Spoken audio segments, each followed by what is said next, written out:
elke individu en gemeente, welkom by TD Kerk se lewendige uitsending en of opnames van ons prediking en aanbidding. Jy kan ons kry op Facebook, YouTube of loer op ons webtuiste. Soos altyd wil ons jou help om Jesus te beleef, mekaar te disipuleer en jou wêreld te verander.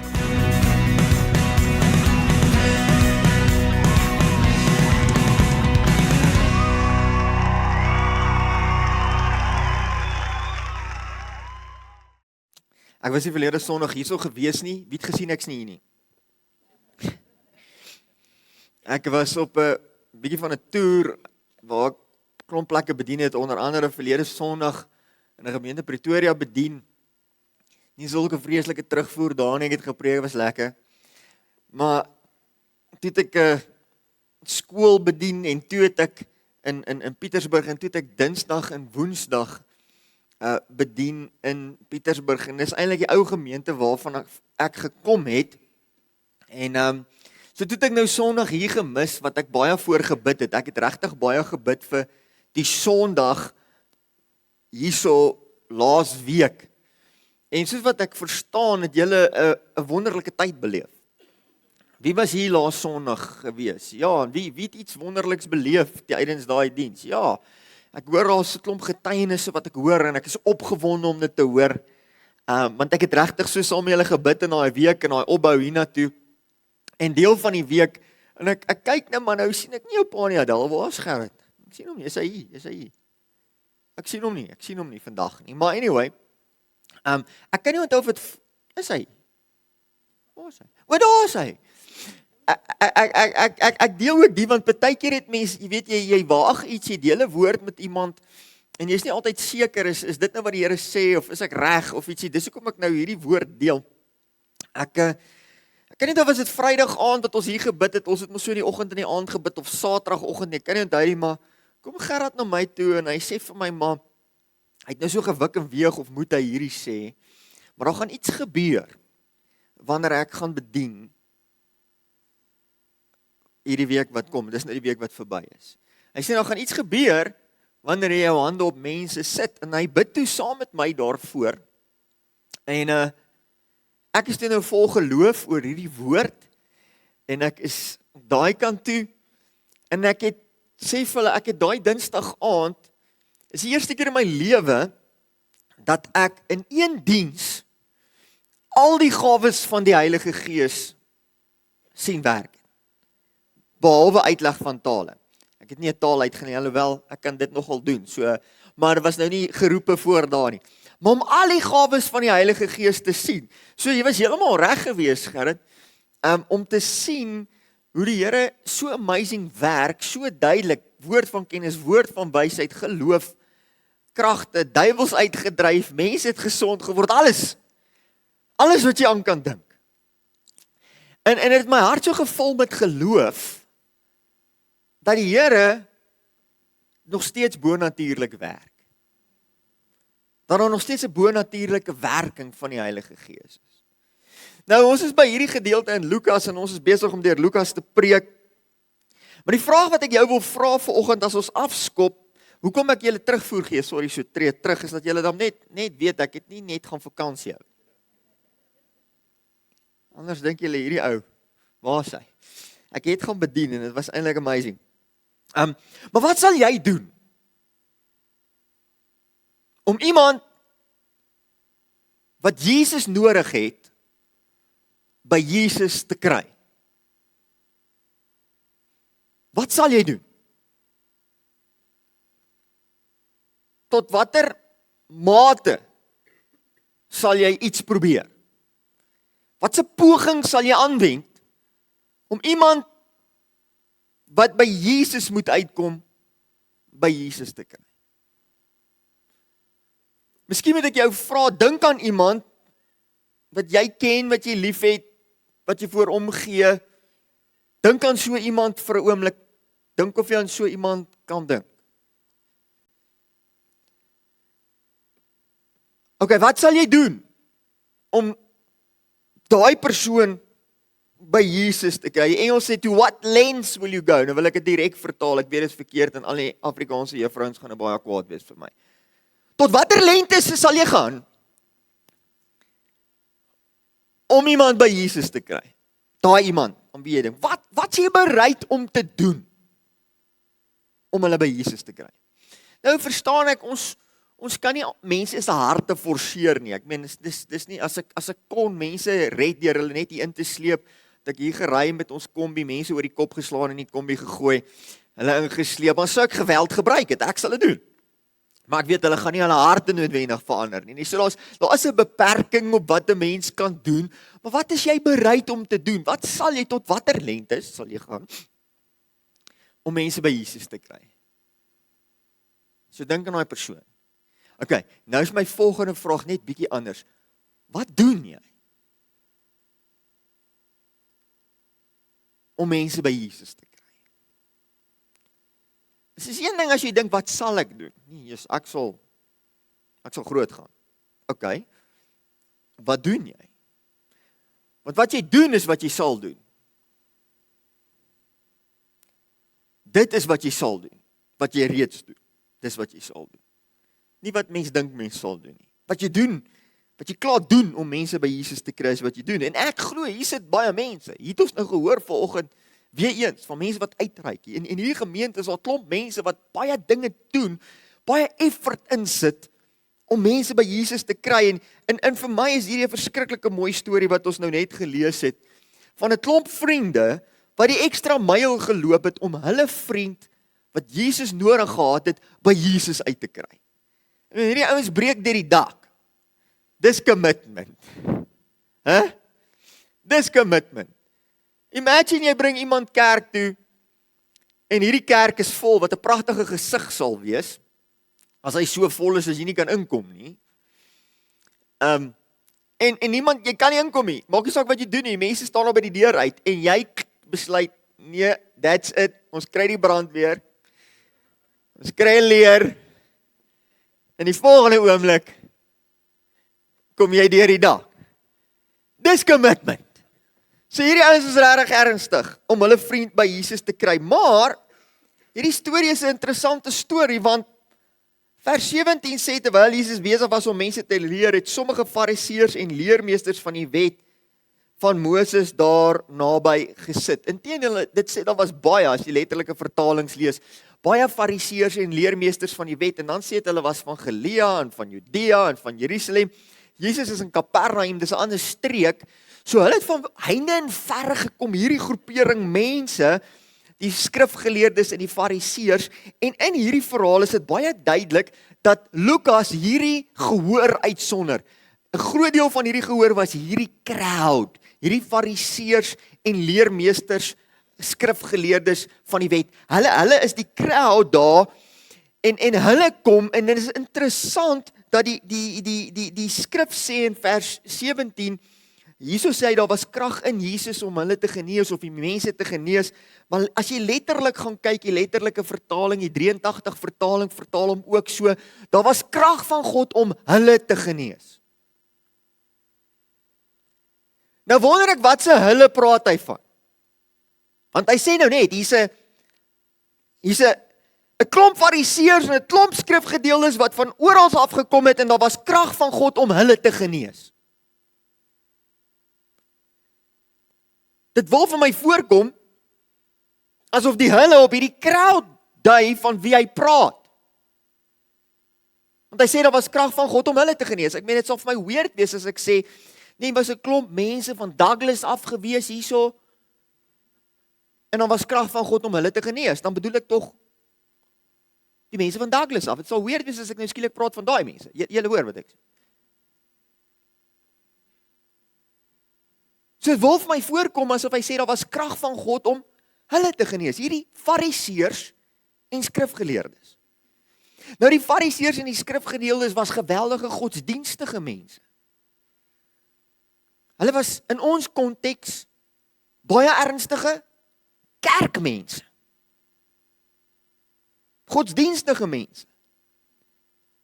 En iets wat ek agtergekom het in die bediening, is dat baie kerkmense Baie godsdienstige mense het genesing nodig.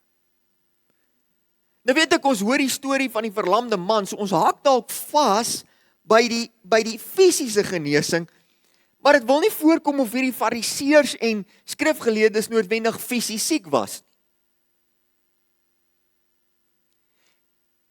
Baie kerkmense het genesing nodig, op een of ander vlak.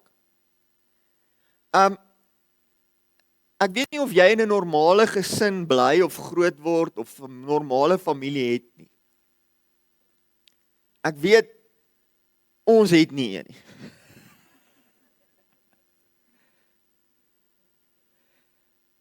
Inteendeel, ek weet nie wat is normaal nie, nie omdat ons een het nie, maar ek het agtergekom, everybody is normal until you get to know them. Dit in die bediening sien jy snaaks so goed hoor. Everybody is normal until you get to know them.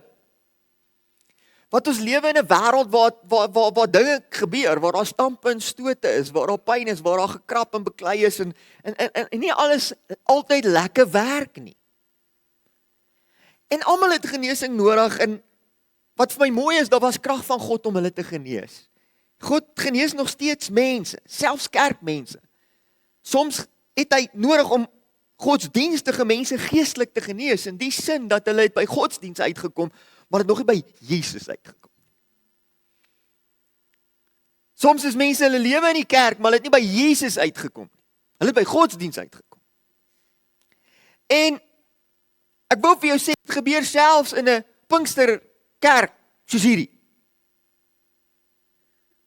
Val as mense in so 'n kerk groot word, dat hulle ken die godsdienst, hulle ken nie al die liedjies, hulle verstaan, hulle kan jy vertel van hoe werk die gawes van die Gees, hulle kan alles doen, hulle kan hulle hande in die lug sit, maar nog nie by Jesus uitgekom nie. Dis moontlik. Gebeur in alle kerke. Dikwels het mense innerlike genesing nodig. Inteendeel wil ek vir jou sê, daar's geen mens wat ek ken wat nie van tyd tot tyd innerlike genesing nodig het nie. En partykeer word jy gesond en jy word innerlik genees want jy het 'n paar houe gevat in die lewe en die Here maak jou gesond. Maar lewe net nog 'n rukkie, dan gaan jy dit weer nodig hê. Wie weet waarvan ek praat, of is dit net ek en my mal gesin? My vrou is die enigste sein een onder ons. Ek wil dit net noem.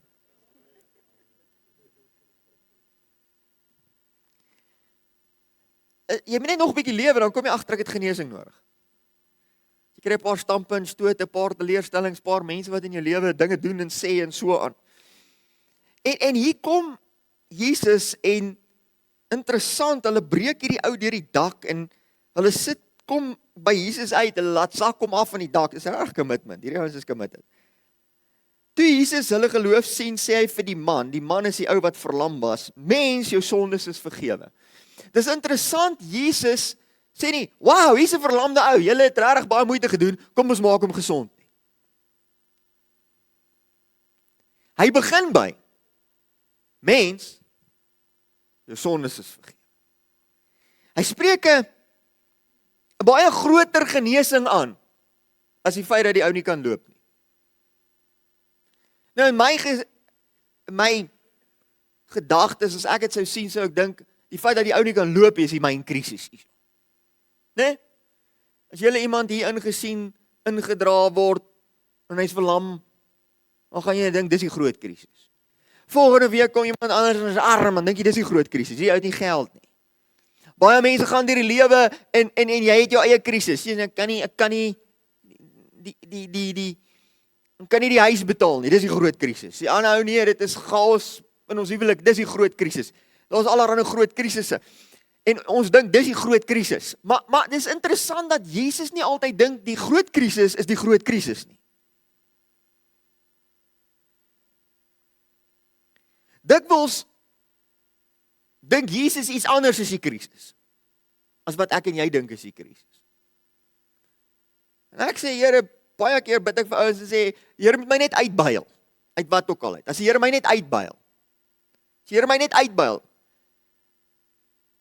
bedien iemand hierdie week in laas week en sy sê vir my, I just need a breakthrough.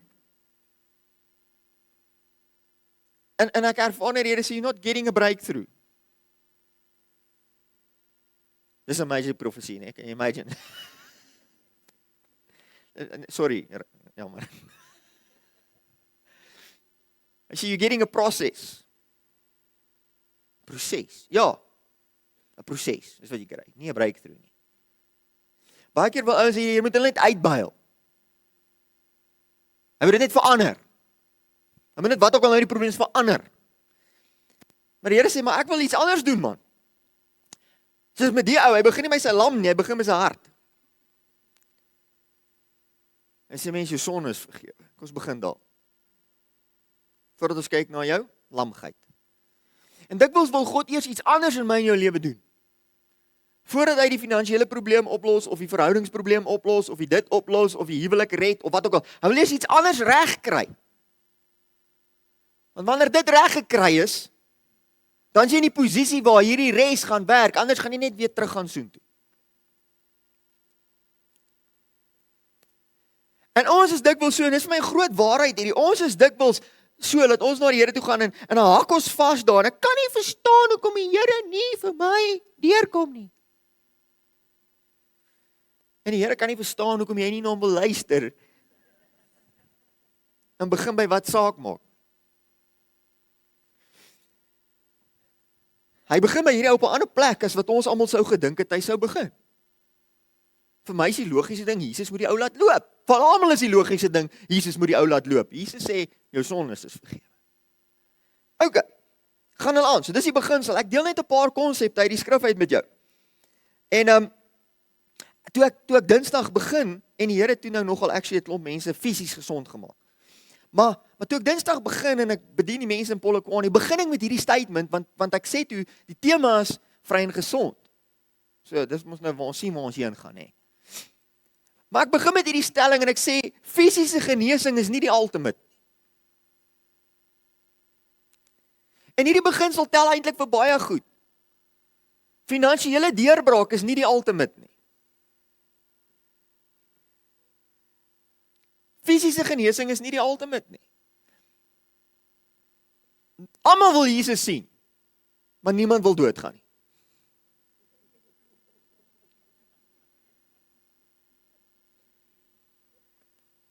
Jy weet, as jy 134 is, kan ek nie meer bid dat die Here jou hart aan die gang hou nie. Is dit ergens verlang hy na jou, hy soek jou nou daar.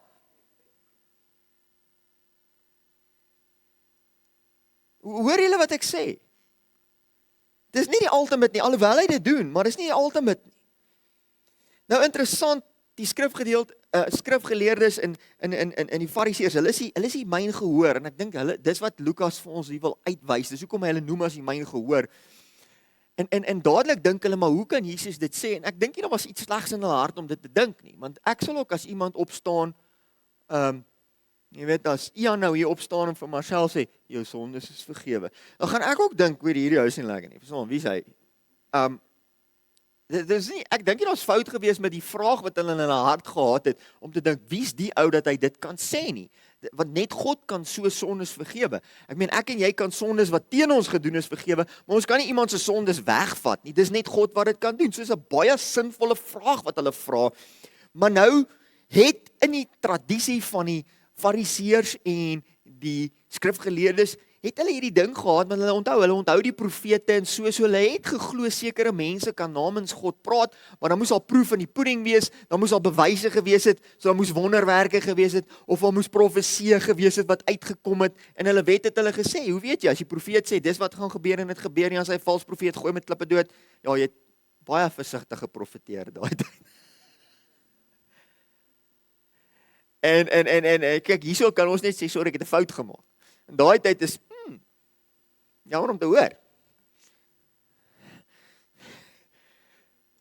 Maar as die profesie waar word, dis wat die wet sê, jy kan gaan lees, as die profesie waar word, dan sê hy ware profeet, en so hulle het geweet, sekere mense kan namens God praat, maar dan moet hy die bewys hê, of dan moet 'n wonderwerk wees, of iets, en dan sê Jesus nou vir hulle, dis hoekom hy sê, maar sodat julle weet, dat ek hierdie kan doen. Wat is makliker? Om te sê, jou sonde is vergewe, of staan op en loop, sodat jy kan weet, ek het mag, ek praat namens God, ek kan hierdie doen, staan op en loop, en daar laat hy die ou loop, en dadelik besef hulle, o Gonnas, Het het te doen met iemand wat dinge kan doen, hy kan sonde vergewe, en nou vra ek en jy teologies, wie kan sonde vergewe? Kom aan, wie kan sonde vergewe? Antwoord my. Ja, julle is slim, want julle is Christen, Pinkster, julle sê Jesus. Maar dink mooi, wie kan sonde vergewe? Gebruik 'n ander woord, moenie Jesus gebruik nie. God! Dis net hy wat kan sonde vergewe. Dink daaroor, net God kan sonde vergewe. So hoekom kan Jesus sonde vergewe? Wie het algebra op skool gehad? Ek sien wie het algebra gehad? Basiese algebra. OK. X is gelyk aan 2. En 2 is gelyk aan y. Wat is x gelyk aan? X is gelyk aan y. Julle is by. Dit rym. Nee? So as net God kan vergewe, maar Jesus kan vergewe, wat sê dit jou van Jesus? Dit wys iets van sy goddelikheid, nê, God die Seun. Wat in die vlees was by ons. En nou gaan ek aan en ek gaan weer na daai vers toe en hy sê en daar was krag van God om te genees. Daar was krag van God om te genees. Dis 'n baie interessante konsep. Maar in sekere situasies, by sekere byeenkomste is daar dikwels 'n verskillende salwing.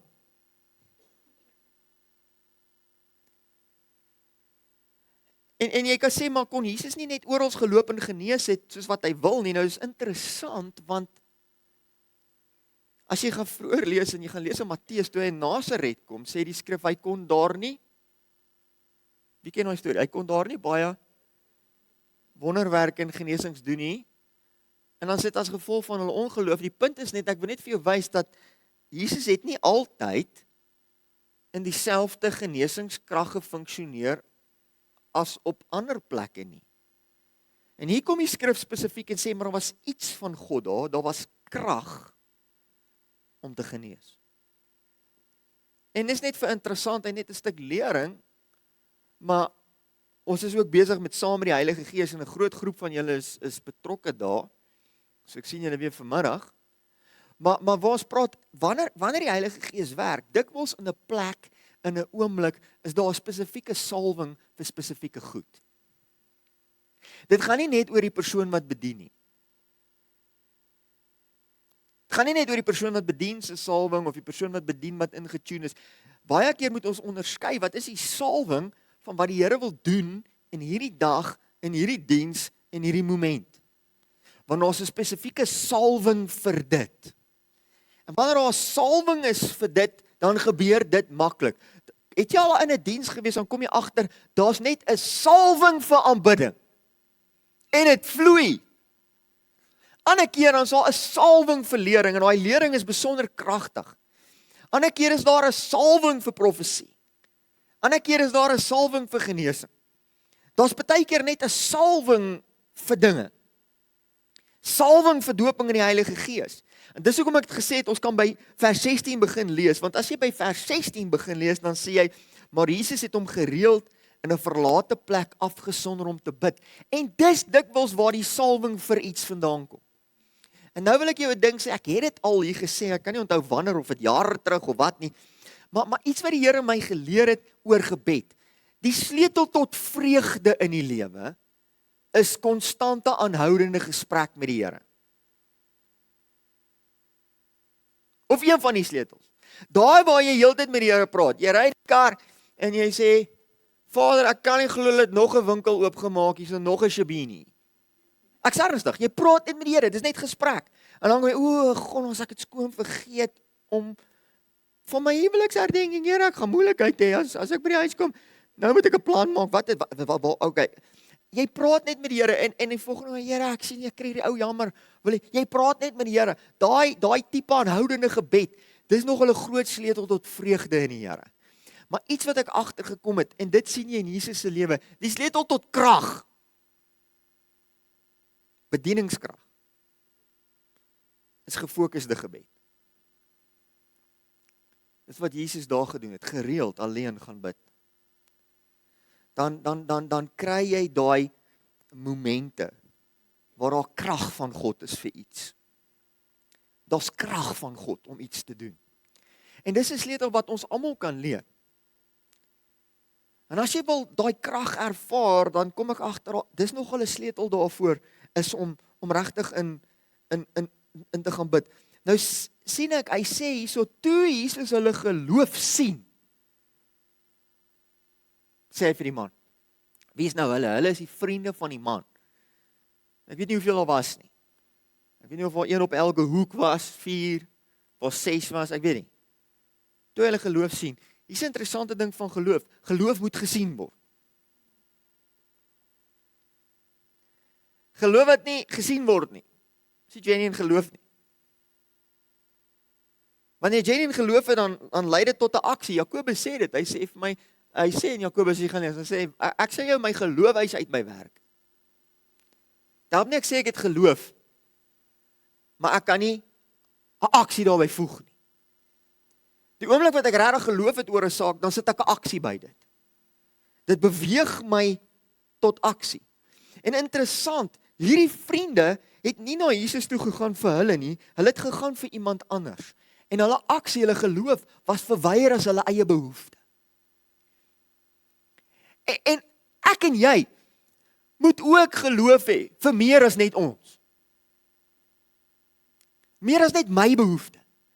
Meer as net wat ek wil regkry. Meer as net wat ek begeer. Ek en jy moet ook geloof hê vir bietjie verder, dalk vir die ander lam persoon in ons lewe. En lam gebruik ek nou in 'n baie breë sin, nee, ek gebruik dit as 'n metafoor.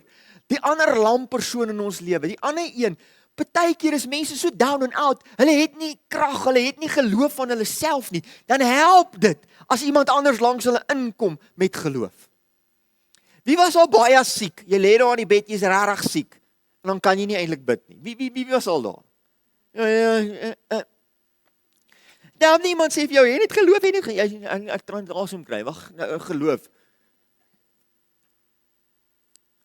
Of jy was baie depressief, baie, kom iemand, hier is jou vers vir die dag. En dan het jy soms mense nodig om langs jou te kom en namens jou te glo. Daar was geen manier wat hierdie lam ou op sy eie by Jesus uitgekom het. Daar was mense wat langs hom ingekom het met hulle geloof vir hom. En dit het hom by Jesus uitgekry. En hy het meer, en dis vir my die hoogtepunt van hierdie storie, is hierdie vriende, en wat hulle gedoen het, om iemand by Jesus uit te kry. Ek bedoel, in die gemiddelde huis, daai tyd, was omtrent so 18 meter square, is baie grootie. En as jy dit nou regtig kram, kan jy so 50 mense indruk wat staan, dan is dit tight. Maar die ouens kon nie by Jesus uitkom nie, ons net 'n manier om deur die deur te kom nie. Nou is dit vir my interessant, al hierdie kerkmense wat die plek vol staan. En hier's 'n ou wat regtig Jesus nodig het. Nee, sorry, ek geniet nou die diens, gaan nou nie aan. Ons besig om die Here te aanbid.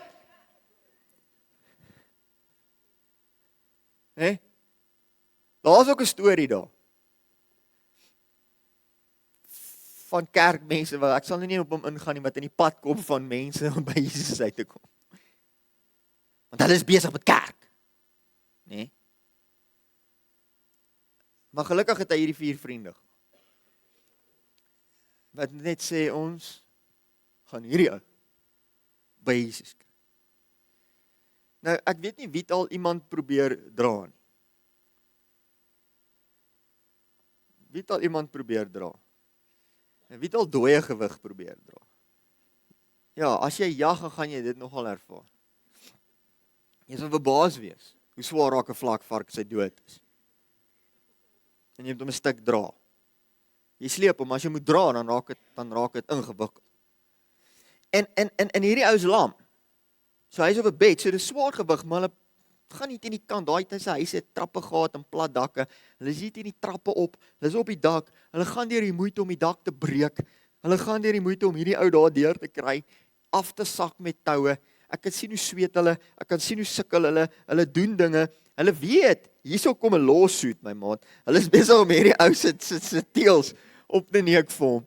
Iemand gaan eers 'n prokureursbriefie kry, want hulle weet, hierdie gaan hulle geld kos. Hierdie gaan hulle geld kos. Hierdie kos hulle moeite. Al die hoes, die fariseërs en die skrifgeleerdes is daar, dokter so en so en professor so en so is daar, maar hulle gee nie om nie.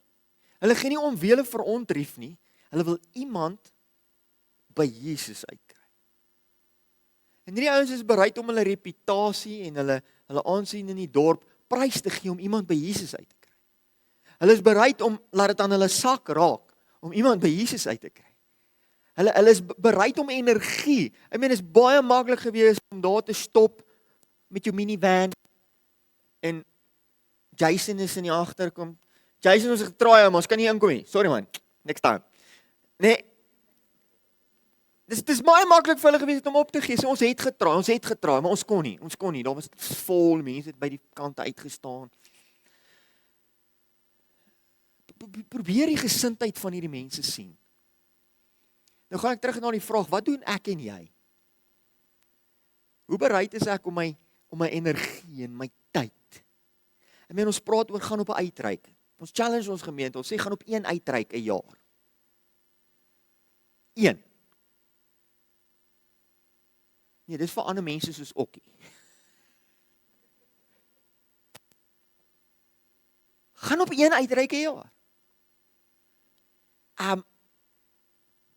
Kos dit jou iets? Het hierdie ouens iets gekos, maar iemand het by Jesus uitgekom. Hulle het gedink Jesus moet hom laat loop en Jesus het. Maar Jesus het baie meer vir hom gedoen as loop. Jesus het sy siel gered. En hom laat loop. Wat 'n baken. Is ek en jy nog daar waar ons sê, ons sal enigiets doen. Ek weet laasweek was die goeie nuusdiens. En op die goeie nuusdiens fokus ons gewoonlik op bekering en so, maar omdat dit Pinkster was laasweek het ons gefokus op die Heilige Gees en sy vervulling. So ek vat hierdie gap met die 1 ekstra Sondag in die maand. 5 in Mei. Om net weer almal se fokus te plaas op ons bord. Waar baie van julle 'n naam of name gaan opsit het van mense vir wie jy intree om by Jesus uit te kom. En ek challenge jou opnuut om tyd te maak en in te tree. En as jy nog nie 'n naam daar opgesit het nie, dan wil ek vir jou baie pastoraal en baie sagte stem toon. Vra hoekom nie?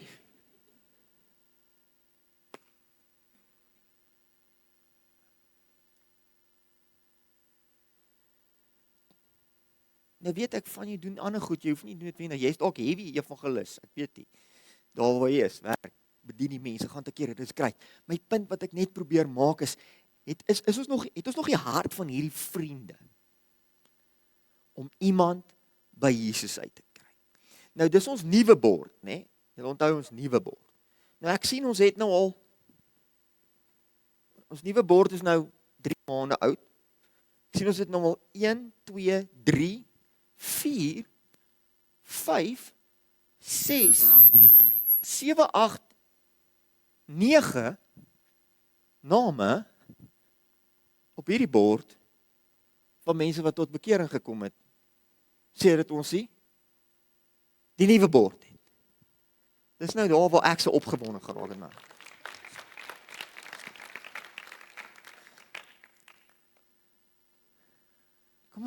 Kom ons span ons kragte in om mense by Jesus uit te kry. Jy weet, as ek sê, dit sal lekker wees as hierdie kerk vol is. Dit sal my regtig lekker wees as hy vol word van mense wat nie by Jesus was nie en nou by Jesus is. Kom ons bid saam. Here, baie dankie dat U so ver gestap het sodat ons by U kan wees. Dankie vir ander mense wat in ons lewe belê het, dalk met getrou net altyd 'n voorbeeld was of vir ons Bybelstories gelees het as kind, vir die wat vir ons gebid het, die wat getrou bedien het, die wat getrou gegee het, die wat getrou dinge gedoen het, almal saamgewerk, dat ek hier kan staan vandag en U ken. En dat soveel mense hier kan sit vandag en U ken. Dankie vir hulle. Maar Here, wek in ons hart dieselfde passie op. Dat ons mense by U wil uitbring. Terwyl almal in gebed is, wil ek tog vra, as hier iemand hier sit, dalk jy 'n kerkmens, maar jy het nog nie by Jesus uitgekom nie, jy het nog nie jou lewe vir Jesus gegee nie. En jy wil dit doen vandag, dan wil ek jou nooi om jou hand op te steek, want ek wil saam met jou bid. En ek wil seker maak, hier is die dag, wat jy jou hart en jou lewe vir Jesus gee. So as daar so iemand is, wil jy nie jou hand opsteek nie. Hierdie kan die dag wees wat jy jou hart vir Jesus gee. Hierdie kan die dag wees wat jy saak met God reggemaak. Is daar dalk so 'n persoon in hierdie gehoor? Al is dit een persoon, sal dit awesome wees om saam met jou te bid. Soos jy kan hoor, is ek regtig opgewonde as mense by Jesus uitkom. En sal enige iemand. Laaste geleentheid. Ek sien nie 'n hand nie. Kyk, ek mis enige iemand. Amen. Baie dankie dat jy ingeskakel het by TD Kerk se uitsending en spesifiek 'n groot dankie aan diegene wat ons finansiëel ondersteun en dit so moontlik maak dat ons kan aanhou om mense reg oor die land op hierdie manier te bedien. Mag die Here jou seën.